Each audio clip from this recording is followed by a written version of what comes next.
اللہ رب العزت کا انتہائی احسان و کرم ہے کہ اس نے ہم سب کو اپنی عبادت کے واسطے جمع فرمایا اور رمضان المبارک جیسے مقدس اور پاکیزہ مہینے کا آخری جمعہ الوداع جمعہ اللہ رب العزت نے نصیب فرمایا۔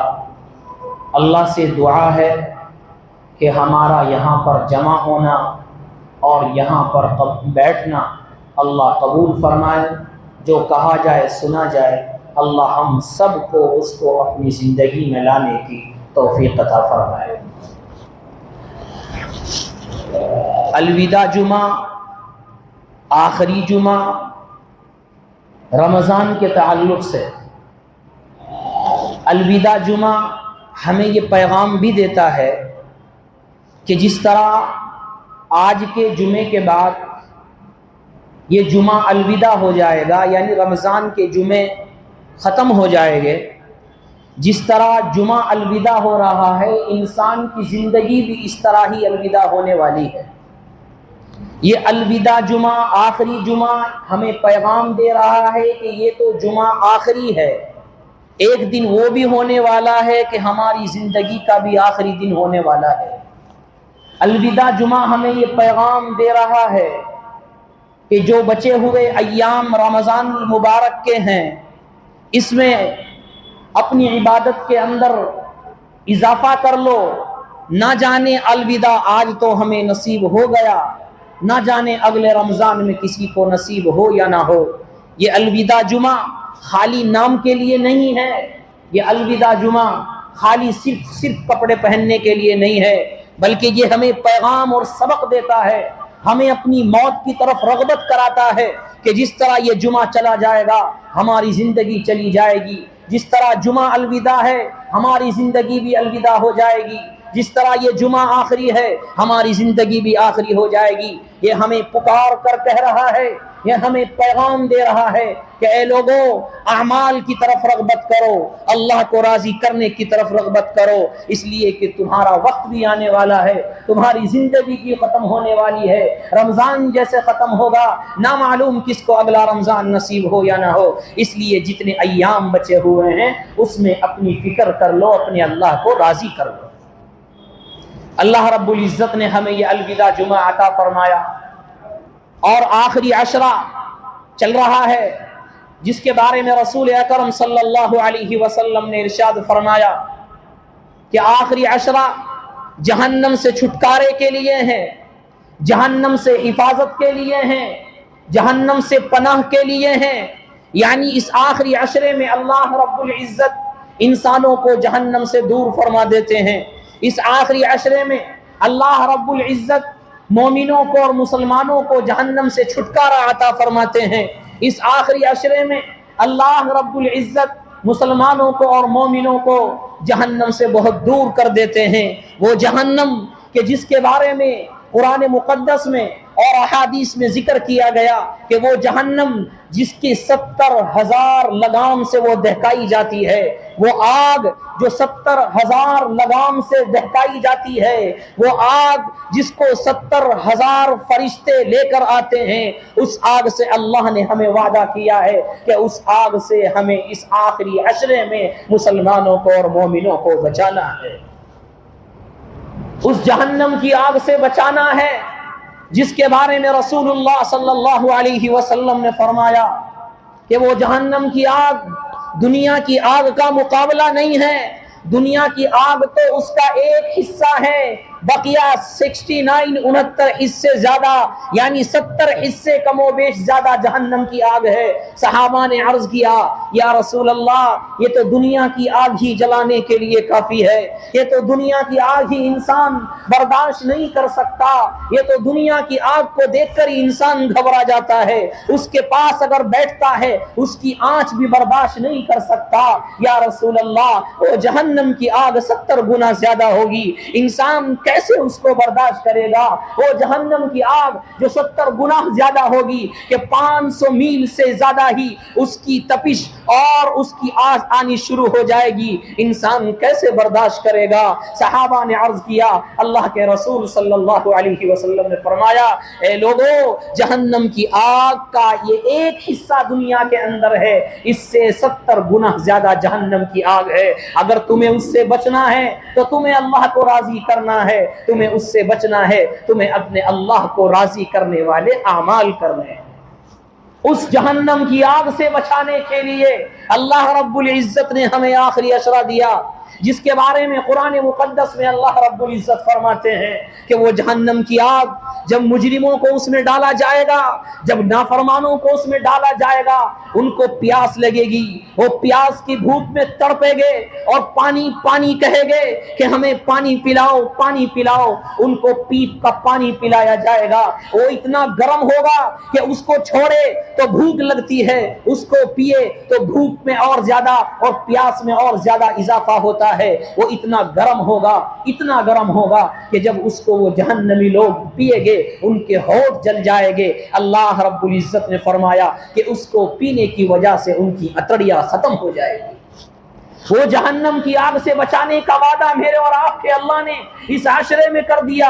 وہ جہنم کی آگ کہ جس کے بارے میں فرمایا کہ مجرم لوگ اور نافرمان لوگ اور کافر اور منافق لوگ جب وہاں پر اللہ سے درخواست کریں گے، اللہ ہمیں موت دے دے، اے اللہ ہمیں موت دے دے، اللہ کہے گا تمہاری زندگی میں نے دی تھی مجھے پکارنے کے لیے، میری عبادت کرنے کے لیے، تمہاری زندگی ختم ہو گئی، اب یہاں پر کوئی موت نہیں آئے گی۔ جہنمی لوگ موت کی تمنا کریں گے، اللہ فرمائے گے آج تو موت کو بھی موت آ چکی ہے۔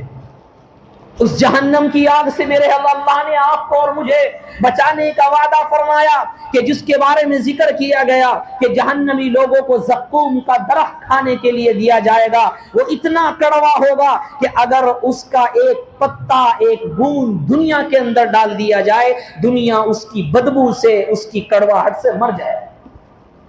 اس جہنم کی آگ سے بچانے کا وعدہ میرے اور آپ کے آقا صلی اللہ علیہ وسلم نے اپنے الفاظ سے دیا ہے، اور اللہ رب العزت نے دیا ہے کہ کل کو قیامت کا دن ہوگا، جہنمی لوگوں کو جہنم میں ڈالا جائے گا اور ان کو پانی پینے کے لیے دیا جائے گا، وہ اتنا گرم ہوگا کہ اس پانی کو پینے کی وجہ سے ان کے ہونٹ نیچے لٹک جائے گے۔ بلکہ احادیث میں ذکر کیا گیا، رسول اللہ صلی اللہ علیہ وسلم نے اس جہنم کا تذکرہ کیا، ایک جہنمی شخص کو آگ کے چپل پہنائے جائیں گے، اس چپل پہنانے کی وجہ سے، اس چپل پہنانے کی وجہ سے اس کے اندر وہ تپش اور وہ آگ ہوگی کہ اس آگ کی وجہ سے اس کا دماغ کھول جائے گا، اور ایسے کھولے گا جیسا کہ ہانڈی کے اندر برتن ہو اور ہانڈی کے اندر پانی ہوتا ہے اور وہ پانی گرم ہونے کے بعد ابلنے لگتا ہے، وہ جہنمی اپنے چپل کو پہننے کی وجہ سے اس کا دماغ ایسے ہی ابلے گا، وہ کہے گا ہائے یہ کیسا عذاب ہے، ہے یہ کیسا عذاب ہے۔ اس کو کہا جائے گا کہ جہنمی والوں کے لیے سب سے کمتر عذاب ہے، یعنی جہنمی لوگوں کو جو سب سے کم عذاب دیا جائے گا وہ ان کو جہنم کی چپل اور آگ کی چپل پہنائی جائے گی جس سے ان کا دماغ کھول جائے گا۔ اس جہنم کی آگ سے بچانے کا وعدہ میرے اور آپ کے آقا صلی اللہ علیہ وسلم نے فرمایا کہ اللہ رب العزت اپنے بندوں کو اس جہنم کی آگ سے اس عشرے میں بچانا چاہتا ہے۔ صحابہ اکرام رضوان اللہ تعالی علیہم اجمعین تشریف فرما ہے، اور آپ علیہ الصلوۃ والسلام نے اور صحابہ اکرام نے ایک آواز سنی، زبردست آواز۔ صحابہ نے پوچھا یا رسول اللہ یہ کیسی سخت آواز تھی، یہ کہیں کی آواز تھی؟ فرمایا گیا کہ یہ آواز جہنم کے اندر اللہ رب العزت نے ایک پتھر پھینکا تھا، اور وہ پتھر 70 سال سے آ رہا تھا، اور 70 سال ہونے کے بعد وہ اب تک اس کی تہ میں نہیں گیا تھا۔ 70 سال کے بعد آج وہ پتھر پتھر جہنم کی تہ میں گیا ہے۔ اب بتاؤ وہ جہنم کی جس کی تہ 70 سال میں پورے نہیں ہو رہی ہے، وہ جہنم جو پتھروں کو پنگلا دیتی ہے، وہ جہنم جو ہر چیز کو ختم کر دیتی ہے، دنیا کی آگ ہر چیز کو پنگلا دیتی ہے، تو وہ 70 گنا زیادہ ہوگی، وہ کیسے چھوڑے گی؟ اس آگ سے میرے اور آپ کے اللہ نے ہمیں بچانے کا وعدہ کیا ہے۔ تو ضرورت ہمیں ہے کہ ہمیں اللہ اس آگ سے بچانا چاہ رہا ہے جس آگ کو کوئی برداشت نہیں کر سکتا، جس آگ کو پتھر بھی برداشت نہیں کر سکتے، جس آگ کو اوزار بھی برداشت نہیں کر سکتے، جس آگ کو کوئی برداشت نہیں کر سکتا، اس آگ سے بچانے کا وعدہ میرے اور آپ کے اللہ نے اس عشرے میں اور آخری عشرے میں کیا ہے۔ لہذا ضروری ہے ہمارے لیے کہ جو رمضان المبارک کی بے قدری ہو گئی، اب ان ایام جو 3 4 5 ایام بچے ہوئے ہیں، ان میں اپنے اللہ کو راضی کرنے والے اعمال کرے، اور اسی لیے اس میں لیلۃ القدر بھی آنے والی ہے، یعنی 5 راتوں میں اب 2 راتیں اور بچی ہے، ایک کل کی ہے، ایک اس کے بعد اور 29 کی ہے۔ اس رات میں اپنے اللہ کو راضی کیا جائے، کیونکہ اس کے بارے میں بڑی فضیلت اللہ رب العزت نے خود قرآن مقدس میں فرمائی، کیا انا انزلناہ فی لیلۃ القدر، کہ ہم نے قرآن مقدس کو لیلۃ القدر میں اتارا۔ اس کی فضیلت کے لیے یہی کافی تھا کہ لیلۃ القدر میں رمضان المبارک کے بابرکت مہینے میں جس رات قرآن اترا ہو، وہ رات کتنی بڑی فضیلت والی ہے، وہ خود ہی بڑی فضیلت والی ہے، قرآن جیسی کتاب اس میں اتری ہو۔ لیکن مزید اللہ رب العزت نے آگے فرمایا کہ وہ ایسی کتاب، وہ ایسی رات ہے جو 1000 مہینوں سے بہتر ہے۔ اللہ کے رسول صلی اللہ علیہ وسلم بنی اسرائیل کا تذکرہ فرما رہے تھے کہ ان کی امت کے اندر اور ان کی عمریں اتنی ہوئی، کسی کی اتنے سال ہوئی، کسی کی اتنی 100 سال ہوئی، 500 سال، ہزاروں سال۔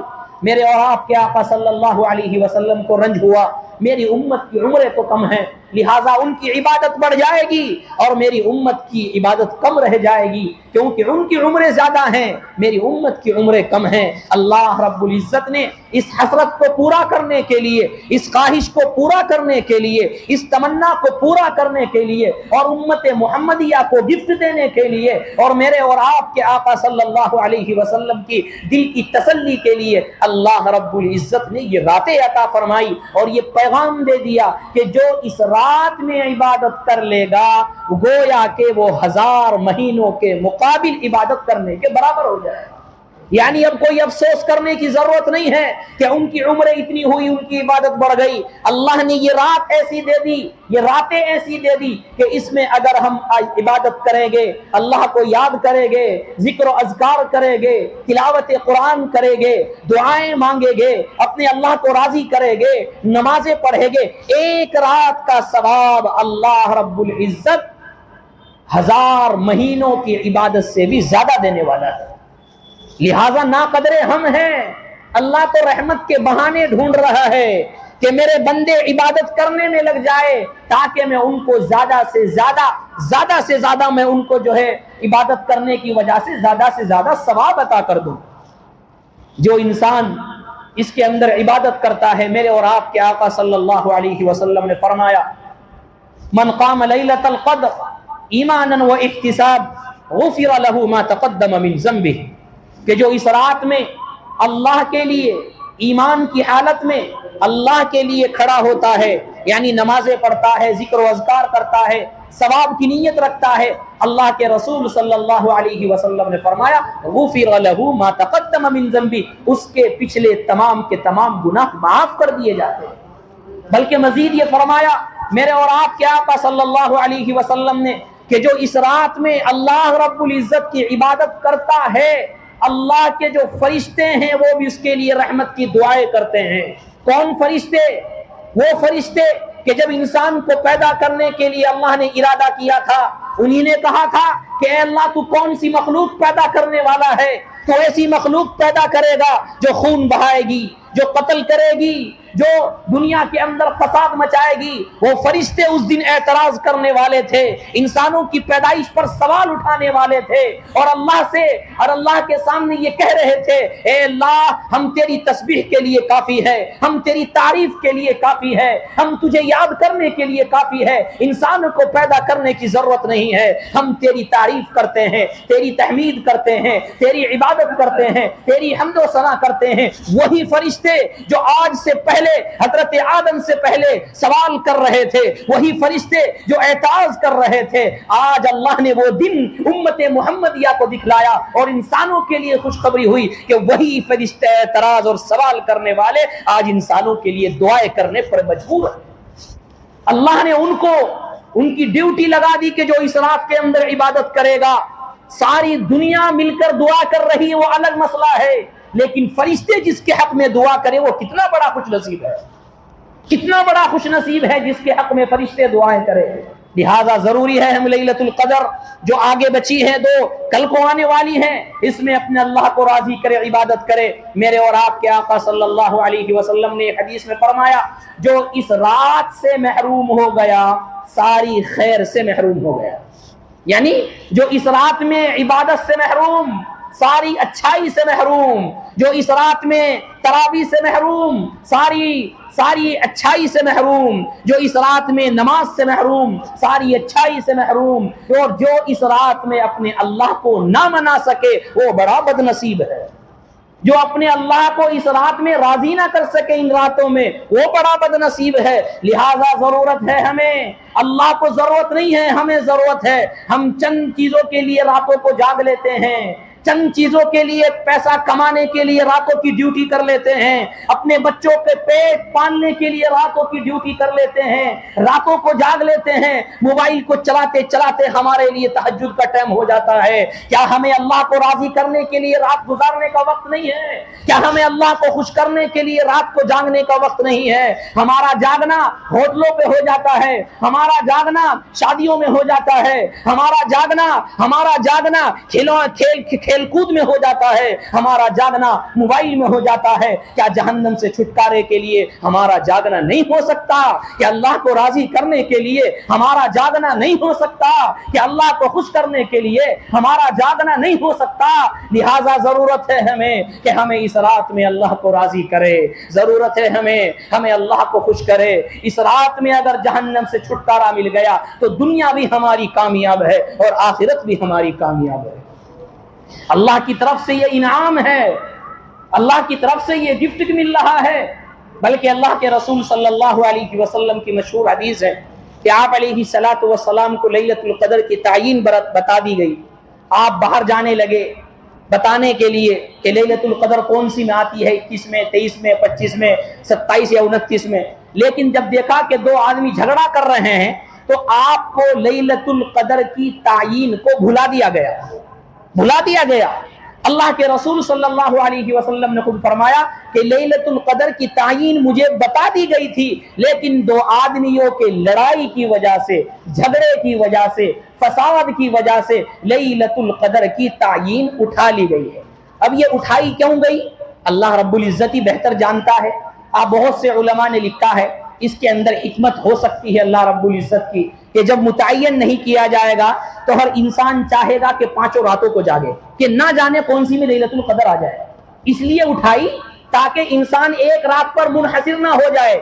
ہو سکتا ہے 21 میں آ جائے، اس کو یہ خدشہ رہے گا ہو سکتا ہے اگلی میں آ جائے، تو اس حرص میں، اس لالچ میں، اس خواہش میں وہ 5 راتوں میں جاگنے کی کوشش کرے گا، 5 راتوں میں عبادت کی کوشش کرے گا۔ اس لیے اللہ نے یہ تعیین اٹھا لی گویا کہ ہمارے فائدے کے لیے، تاکہ ہمیں عبادت کا جذبہ ہو جائے، تاکہ ہمیں 5 راتوں میں اللہ سے مانگنے کا جذبہ پیدا ہو جائے۔ اور دوسری بات علماء نے بیان فرمائی، اٹھانے کی ایک وجہ یہ بھی ہے تعیین، کہ جب انسان کے دل میں گناہ آتا ہے تو فوراً وہ سوچ سکتا ہے کہ ہو سکتا ہے کہ آج کی رات لیلۃ القدر ہو، یعنی ایک رات پر اگر منحصر کر لیا جائے تو باقی راتوں میں اس کو گناہ کر سکتا ہے۔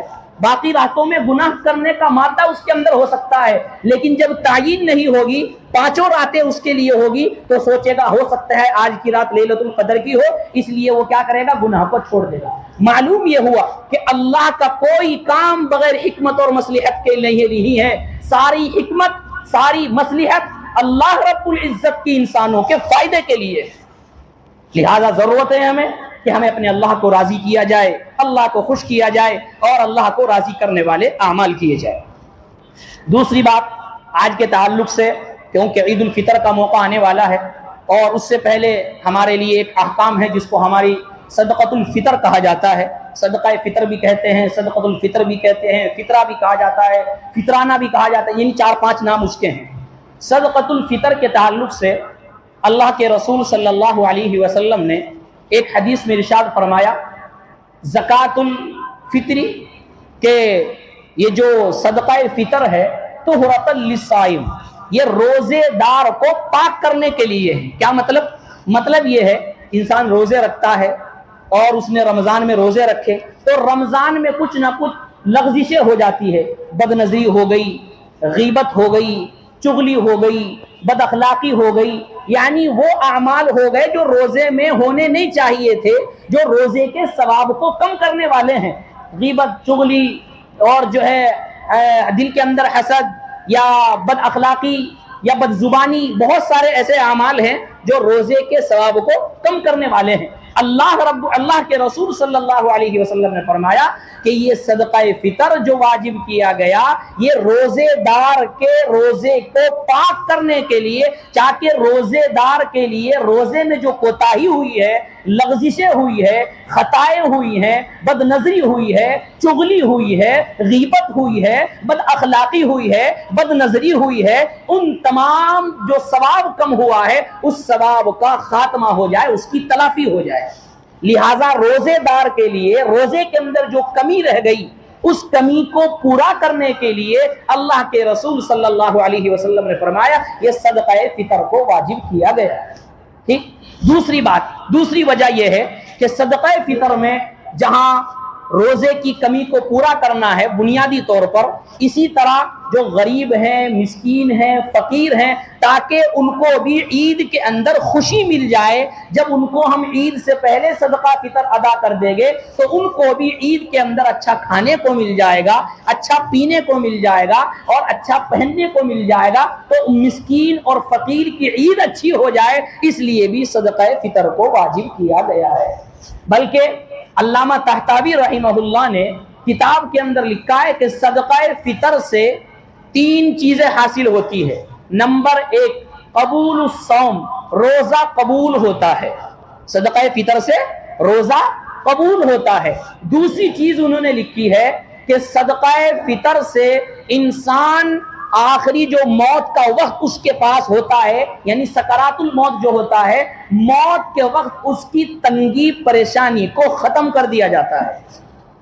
2 چیز، ایک تو روزے دار، روزہ جو قبول ہوتا ہے، موت کے وقت کی تنگی کو جو ہے وہ دور کر دیا جاتا ہے، اور تیسری چیز انہوں نے فرمائی کہ صدقہ فطر کے ادا کرنے سے اللہ رب العزت عذاب قبر سے حفاظت فرماتے ہیں۔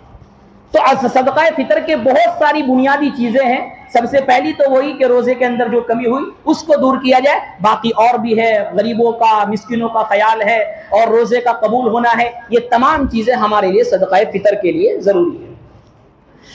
دوسری بات صدقہ فطر کے تعلق سے، صدقہ فطر کس کی طرف سے ادا کیا جائے اور کس پر واجب ہے، اس کو خلاصے کے طور پر آپ یہ سمجھ سکتے ہیں کہ جس پر زکوٰۃ واجب ہے اسی پر صدقہ فطر واجب ہے۔ اس میں آسان ہے، کوئی الگ سے بتانے کی ضرورت نہیں ہے۔ جس پر زکوٰۃ واجب ہے، یعنی جو نصاب کے بقدر زکوٰۃ ادا کرتا ہے، جس پر زکوٰۃ واجب ہے اسی پر صدقہ فطر بھی واجب ہے۔ ہمارا یہ خیال ہے، بہت سی مرتبہ بہت سے لوگ یہ سمجھتے ہیں کہ جو لوگ روزے نہیں رکھتے ان پر صدقہ فطر نہیں ہے۔ بہت سو کا یہ خیال ہوتا ہے جو روزے نہیں رکھتے ان پر صدقہ فطر واجب نہیں، یعنی ایک تو گناہ کر ہی رہے ہیں، اوپر سے ایک گناہ اور کرتے ہیں۔ یاد رکھے، صدقہ فطر روزے رکھے ہو یا نہ رکھے ہو، صدقہ فطر آپ کو دینا ہے اگر آپ نصاب کے بقدر مالک ہیں۔ اس کا تعلق روزے سے ہے وہ الگ مسئلہ ہے، لیکن واجب ہونے کے لیے روزہ ہونا ضروری نہیں ہے، واجب ہونے کے لیے مال کا ہونا ضروری ہے۔ جس طرح سے زکوٰۃ کے واجب ہونے کے لیے مال کا ہونا ضروری ہے، صدقہ فطر کے واجب ہونے کے لیے بھی مال کا ہونا ضروری ہے۔ لہٰذا یہ خیال نہ ہونا چاہیے کہ جب میں نے روزے نہیں رکھے تو صدقہ فطر کیوں دوں۔ سمجھ گئے؟ ایک تو گناہ ہم کر ہی رہے ہیں کہ روزے نہیں رکھے، اوپر سے ڈبل گناہ کہ ہم جو ہے کیا کرتے ہیں، پھر صدقہ فطر ادا نہیں کرتے۔ تیسری چیز یہ ہے کہ صدقہ فطر ہمیں کس سے ادا کرنا ہے؟ اپنی طرف سے ادا کرنا ہے، پہلے تو اپنے آپ ہی ہے، اس کے بعد جو اپنی نابالغ اولاد ہے اس کے ذمے سے بھی ہمیں ادا کرنا واجب ہے۔ رہی بات وہ اولاد جو بالغ ہو چکی ہیں، ان کی جو بالغ ہو چکی ہے ان کی دو شق ہیں، یا تو ان کی شادی ہو گئی اور وہ الگ رہ رہے ہیں، اگر وہ الگ رہ رہے ہیں تو ان پر ان کی کمائی الگ ہے، ان کا رہن سہن الگ ہے اور ان کا بزنس الگ ہے، تو ان پر الگ سے صدقہ فطر واجب ہے، پھر باپ کے ذمہ واجب نہیں۔ ہاں اگر بالغ اولاد باپ کے طفیل میں رہ رہی ہے، یعنی باپ کی کمائی اور باپ کے بزنس میں ہی رہ رہی ہے، تو پھر اب باپ کی ذمہ داری ہے کہ وہ اپنی اولاد کی طرف سے بھی ادا کرے۔ سمجھ گئے؟ تو یہ صدقہ فطر کے تعلق سے گفتگو ہے۔ چوتھی چیز یہ ہے صدقہ فطر کہاں سے ادا کیا جائے۔ ہمارے ذہنوں میں یہ بات بتا دی جاتی ہے اور بنائی جاتی ہے کہ صدقہ فطر صرف گیہوں سے ادا کیا جاتا ہے۔ گیہوں کی مقدار یہاں پر جو متعین کیا گیا ہے تمل ناڈو کے اندر، حصور کے اندر، گیہوں کے اعتبار سے 100 روپے صدقہ فطر متعین کیا گیا ہے، 100 روپے، لیکن یہ گیہوں کے اعتبار سے ہے۔ 2.25 کلو یا 2 کلو کے اعتبار سے 100 روپے قیمت بیٹھتی ہے، یہ گیہوں کے اعتبار سے ہیں۔ حالانکہ احادیث میں جو، کشمش اور کھجور کے تعلق سے بھی ذکر ہے کہ 3.5 کلو کھجور، 3.5 کلو کشمش یا 3.5 کلو جو، اس کے بقدر جو قیمت ہو اس کو بھی ادا کرنا چاہیے۔ یعنی صاحب حیثیت کے مطابق کوئی مالدار ہے تو بجائے گیہوں کے وہ کشمش کے اعتبار سے ادا کرے، کھجور کے اعتبار سے ادا کرے اور جو کے اعتبار سے ادا کرے۔ اصل میں مسئلہ یہ تھا، اللہ کے رسول صلی اللہ علیہ وسلم کے دور میں گیہوں مہنگے تھے، جو، کھجور، کشمش یہ سستی تھی۔ گیہوں مہنگے تھے اس لیے گیہوں 2.25 کلو کر دیے گئے، کھجور، کشمش، جو سستا تھا اس لیے وہ 3.5 کلو کر دیا گیا۔ اسی لیے اللہ کے رسول صلی اللہ علیہ وسلم نے فرمایا کہ جو امیروں کے لیے ہے، کیونکہ گیہوں امیروں کے لیے ہے کیونکہ گیہوں کی مقدار اس وقت زیادہ تھی، اور کشمش، جو یہ غریبوں کے لیے ہے۔ لیکن آج کا معاملہ الٹا ہے، آج کشمش اور کھجور کے ریٹ زیادہ ہو گئے اور گیہوں کے ریٹ کیا ہے؟ کم ہے۔ بہرحال خلاصہ بتانا یہ ہے کہ جو صاحب حیثیت ہے ان کو صرف اسی پر منحصر نہیں کرنا چاہیے، بلکہ 3.5 کلو کھجور کا ریٹ کیا ہے، 3.5 کلو کشمش کا ریٹ کیا ہے، اس اعتبار سے ادا کرے تو اور زیادہ بہتر ہے۔ یہ مالداروں کے لیے ہیں، جو عام آدمی ہیں ان کے لیے گیہوں کا ہی ہے، اس کے لیے کوئی مسئلہ نہیں ہے۔ یہ تو صدقہ فطر کے تعلق سے۔ اچھا، آخری چیز، 5ویں چیز یہ ہے کہ صدقہ فطر ہمیں عید الفطر سے پہلے ادا کرنا ہے۔ یہ یاد رکھے، عید الفطر سے پہلے ادا کرنا ہے، چاہیے تو ہمیں اب اگلے ہفتے میں، یہ پورا ہفتہ ہے عید سے پہلے اس میں ادا کر دے، تاکہ غریب مسکین کو جو چیز خریدنی ہو عید کے واسطے وہ خرید سکے۔ کیونکہ ہمارے علماء اور سلف نے، ان کا طریقہ یہ رہا ہے کہ وہ عید کی نماز سے کئی دن پہلے، یعنی رمضان المبارک کے اندر ہی صدقہ فطر ادا کر دیا کرتے تھے، اور یہ کہتے تھے کہ اگر عید کے ٹائم پہ ادا کر رہے تو فائدہ کیا ہے؟ پھر عید کے ٹائم پہ ادا کر رہے تو وہ نہ کھا سکتے ہیں اسے لے کر، نہ پی سکتے ہیں، تو کم از کم 2 دن پہلے، 4 دن پہلے جب ادا کر دو گے تو وہ بھی اس کو اپنے کام میں لے آئے گے، کپڑے لے لیں گے اور کھانے کی چیزیں لے لیں گے، جو بھی چیز ان کو لینی ہے وہ لے لیں گے۔ یہ ان کے لیے حکم ہے۔ کچھ سوالات، 2-3 سوال تھے اس کے تعلق سے پرچی رکھی تھی۔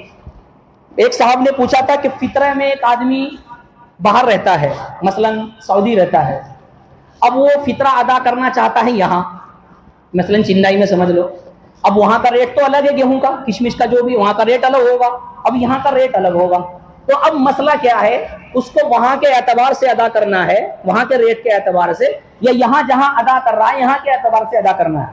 سمجھ گئے؟ تو یاد رکھے، انسان جہاں ملازم ہے، ملازمت کر رہا ہے، وہاں جو قیمت صدقہ فطر کی ہے وہیں کی قیمت کے اعتبار سے وہ ادا کرے گا۔ ادا کہیں بھی کر دے، پوری دنیا میں کہیں بھی ادا کر دے، کوئی مسئلہ نہیں، لیکن قیمت کا اعتبار وہاں کا ہوگا جہاں پر وہ رہ رہا ہے۔ سمجھ گئے؟ مطلب میں ہی ہوں، ہمارے یہاں یو پی کے اندر گیہوں کی قیمت جو صدقہ فطر ہے آج اس رمضان میں 50 روپے ہیں، اور یہاں کیا ہے؟ 100 روپے ہیں، ڈبل ہے۔ تو اگر مجھے اب ادا کرنا ہے، مثال سمجھانے کے لیے، اب مجھے ادا کرنا ہے، چاہے یہاں ادا کروں چاہے وہاں ادا کروں، وہ تو مرضی ہے، لیکن اب اگر ادا کرنا ہے تو 100 روپے کے حساب سے ادا کرنا ہے، 50 کے حساب سے نہیں، کیونکہ انسان جہاں ملازم ہے، جہاں ملازمت کر رہا ہے، جہاں نوکری کر رہا ہے، وہاں کا اعتبار ہوگا، جہاں دے رہا ہے وہاں کا اعتبار نہیں ہوگا. سمجھ گئے؟ یہ تو مسئلہ. اسی طرح دوسرے ایک پوچھا تھا کہ کچھ چیزیں گروی رکھی جاتی ہے، سونے چاندی رکھا جاتا ہے، تو کیا ان پر زکوٰۃ واجب ہے یا نہیں؟ تو یاد رکھے احناف کا مسلک، علماء دیوبند کا مسلک یہی ہے کہ جو چیز ہم نے گروی رکھ دی اس پر اب زکوٰۃ واجب نہیں. سونا چاندی جو گروی رکھ دیا اور اس کے بدلے میں ہم نے جو قرضہ لے لیا، اب اس گروی رکھی ہوئی چیز پر زکوٰۃ واجب نہیں ہے. کیوں؟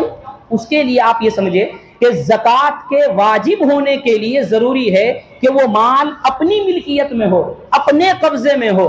لہذا جب ہم نے وہ گروی رکھ دیا، نہ وہ اپنی ملکیت میں رہا نہ وہ اپنے قبضے میں رہا، لہذا اب وہ ہمارے اوپر جو ہم نے گروی رکھی وہ چیز، اب اس کی زکوٰۃ ہمارے ذمہ واجب نہیں ہے. یہ علماء دیوبند اور احناف کا مسلک ہے. یہ چیز پوچھی تھی اس لیے آپ حضرات کے سامنے ذکر کر دی.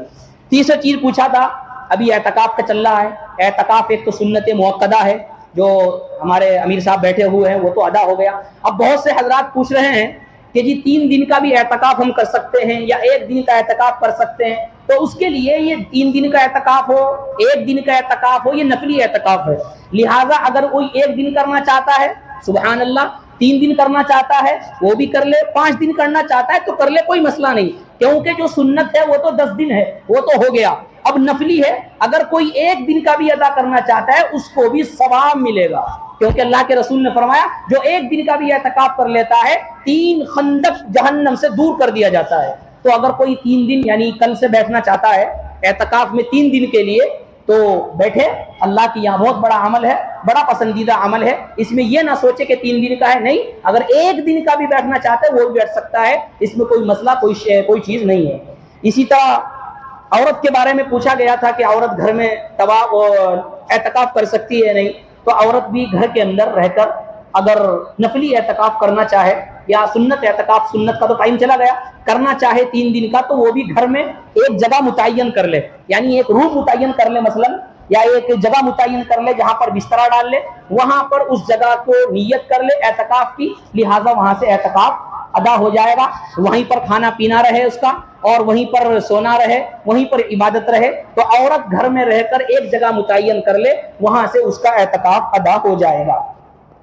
ایک آخری مسئلہ پوچھا ہے کہ بہت سے حضرات ایسے ہیں جو روزہ نہیں رکھ سکتے کمزوری کی وجہ سے یا بیماری کی وجہ سے. تو یاد رکھیں ان کے لیے کیا فدیہ ہے، یعنی روزے کا فدیہ کیا ادا کرنا ہے. تو یاد رکھیں جو آدمی اچانک بیمار ہو گیا، صحت مند ہے، بخار آ گیا، بخار کی وجہ سے 2-3 روزے چلے گئے، 4 روزے چلے گئے، 5 روزے چلے گئے، یا چوٹ لگ گئی جس کی وجہ سے روزے چلے گئے، تو البتہ ہے صحت مند، اب صحت مند بھی ہو گیا اور ہونے کی امید ہے اب ہو جائے گا. تو ایسا شخص جس کو صحت مند ہونے کی امید ہے، لگ رہا ہے نوجوان ہے، طاقتور ہے، لیکن بیماری کی وجہ سے چند روزے چھوٹ گئے، تو اس کے لیے فدیے کا حکم نہیں ہے، اس کے لیے ان روزوں کی قضا کرنی واجب ہے. سمجھ گئے؟ البتہ ایسے لوگ اور ایسے ضعیف شخص جن کو ایسی بیماری ہے اور جو روزہ نہیں رکھ سکتے، یعنی جو چھٹ گئے وہ تو چھٹ گئے، لیکن آئندہ بھی امید نہیں ہے کہ روزہ رکھ سکے، اتنی کمزوری ان کے اندر ہے یا ایسی بیماری ان کو لاحق ہے کہ جس کے ٹھیک ہونے کی امید ظاہری طور پر نظر نہیں آ رہی، تو اب ان کے لیے حکم ہے کہ وہ فدیہ دے. فدیہ کیا ہے؟ 1 روزے کا فدیہ 1 صدقہ فطر ہے. 1 روزے کا فدیہ 1 صدقہ فطر ہے. لہذا صدقہ فطر کی مقدار گیہوں کے اعتبار سے کیا ہے؟ 100 روپے ہے مثلا، گیہوں کے اعتبار سے. تو اگر کسی کے روزے مکمل چلے گئے، یعنی پورے مہینے کے روزے چلے گئے، 30 کے 30 روزے چلے گئے، تو اس کے لیے فدیہ کیا ہے؟ 3000 روپے. 3000 بیٹھے گے نا 100 کے حساب سے، 1 روزے کا فدیہ صدقہ فطر 100 روپے ہیں، تو 100 کے حساب سے 3000 روپے اس رمضان میں اس کے لیے بیٹھ رہے ہیں. لیکن یاد رکھیں یہ اسی شخص کے لیے ہیں جو اتنا بیمار ہو کہ آگے چل کے بھی روزہ نہیں رکھ سکتا، یہ اس کے لیے ہے. اور جو رکھ سکتا ہے اس کے لیے حکم نہیں ہے. پھر تو سارے آدمی ایسے کر لیں گے، پھر تو شریعت کا مذاق بن جائے گا. اس لیے علماء نے فرمایا کمزوروں کے لیے یہ احکام جو ہے نازل کیے گئے. یہ اس طرح کے اور بھی چیزیں تھی. بہرحال ایک چیز اور ذکر کرنی ہے، اب چونکہ عید کا دن ہے تمام حضرات سے گزارش ہے کہ ہماری عید الفطر کے ٹائٹن عیدگاہ کے اندر جو نماز کا وقت ہے وہ 8:30 بجے رکھا گیا ہے. کتنے؟ 8:30 بجے. لہٰذا ہمیں کوشش کرنی ہے سب سے پہلے، جیسے کہ پہلے بھی ذکر کیا گیا کہ عید الفطر ہمیں عیدگاہ کے اندر ہی ادا کرنی چاہیے، وہی اصل سنت ہے. مجبوری ہے تو دوسری جگہوں پر بھی جا سکتے ہیں، جگہ کی تنگی یا جانے کی تنگی ہے دوسری جگہوں بھی جا سکتے ہیں. تو 8:30 بجے عیدگاہ ٹائٹن کے اندر ہے اور پتور مدرسے کے اندر 8 بجے متعین کیا گیا ہے. یہاں سے جو جماعت روانہ ہوگی عیدگاہ کے لیے وہ 7:45 یعنی 7:45 7:45 بجے یہاں سے روانہ ہوگی. لہٰذا ہمیں یہ پتہ ہونا چاہیے کہ عید کے دن عیدگاہ کے اندر پیدل جانا مستحب ہے، پیدل جانا مستحب ہے. تو ہماری کوشش ہونی چاہیے کم از کم، چلو آنے میں جیسا ہو جائے لیکن کم از کم ایک سنت ادا ہو جائے کہ ہم یہاں سے پیدل جائیں، تاکہ پیدل چلنے کی سنت بھی ہماری طرف سے جو ہے وہ ادا ہو جائے. یہ اس کا خیال کیا جائے اور اس کا لحاظ کیا جائے اور وقت کا خیال کیا جائے. 8:30 بجے سے پہلے تمام حضرات وہاں پر پہنچنے کی کوشش کریں. اور دوسری بات وہی کہ اب چونکہ عید سے 4 شنبے کو، یا 4 شنبے کو نہیں تو 5 شنبہ کو تو عید الفطر انشاءاللہ ہو ہی جائے گی. اگلا رمضان تو رمضان کے بعد ہی آئے گا. تو تمام کمیٹی کی طرف سے بھی اور میری طرف سے بھی آپ تمام کو عید کی مبارکباد دل کی گہرائیوں سے. اور میں ان تمام لوگوں کا بھی شکریہ ادا کرتا ہوں جنہوں نے مجھے پورے سال محبت کے ساتھ نوازا اور خاص طور پر اس ماہ مبارک کے اندر اپنے تحائف اور اپنے ہدایہ کے ذریعے نذرانہ پیش کیا. میرا فریضہ بنتا ہے کہ آپ لوگوں خدمت کر رہے ہیں تو میرا بھی فریضہ ہے کہ میں آپ لوگوں کا شکریہ ادا کروں، کیونکہ حدیث میں ہے جو لوگوں کا شکریہ ادا نہیں کرتا وہ اللہ کا بھی شکریہ ادا نہیں کرتا. تو میرا ان تمام لوگوں سے جو دے رہے ہیں، جنہوں نے دے دیے یا جو دے گے، ان تمام کو میری طرف سے شکریہ ہے. جزاک اللہ واحسن الجزا. اللہ رب العزت ہم تمام میں، ہم مقتدیوں میں اور ذمہ داروں میں ہم آپس میں محبت اور قائم رکھے، دائم رکھے. اور اس محبت کو جب تک یہاں پر ہے اسی محبت کے ساتھ اللہ رب العزت مقتدیوں میں اور اماموں میں اور مؤذنوں میں اسی طرح ہمارا کام چلتا رہے. یہی ہمارا پیغام اور یہی محبت کا پیغام اور یہی اس منبر اور مسجد کا پیغام ہے. اللہ رب العزت ہمارے یہاں بیٹھنے کو اور ہمارے یہاں جمع ہونے کو قبول فرمائے. وآخر دعوانا الحمدللہ رب العالمین.